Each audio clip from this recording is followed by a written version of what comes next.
আসসালামু আলাইকুম রহমতুল্লাহ। সবাই কেমন আছেন? আশা করি মহান রাব্বুল আলামিনের অশেষ রহমতে সবাই ভালো আছেন। তো আজকে আমি আপনাদের সামনে যে বিষয়টা নিয়ে হাজির হয়েছি সেটা হলো স্বপ্নে টাকা পয়সা দেখা।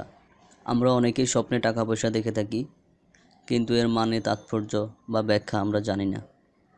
তো আজকে সেই বিষয়টা নিয়ে কথা বলতে এসেছি। তার আগে একটা কথা বলে নিই, আপনারা যারা স্বপ্ন সম্পর্কে বিস্তারিত জানতে চান তারা আমাদের ভিডিওর কমেন্ট বক্সে কমেন্ট করে জানাতে পারেন, বা স্বপ্ন সম্পর্কে অন্য বিষয় জানতে চাইলেও কমেন্ট করে জানাতে পারেন। আর স্বপ্ন বিষয়ক এই বিষয়গুলো অন্যদেরকে জানানোর জন্য লাইক, কমেন্ট এবং শেয়ার করে সবাইকে জানিয়ে দিন। তো আসি আজকের বিষয়টার মধ্যে। স্বপ্নে টাকা পয়সা হাতে লওয়া আল্লাহ পাকের গায়েবী মদদ লাভের আলামত। স্বপ্নে টাকা পয়সা বানাইতে দেখিলে অসৎ লোক হইবার লক্ষণ, এবং দুনিয়াতে সর্বদা পার্থিব ব্যাপারে ব্যস্ত থাকিবে। স্বপ্নে টাকা পয়সা নষ্ট করিতে দেখিলে সে ব্যক্তি অত্যাচারী ব্যক্তির পাল্লায় পড়িবে।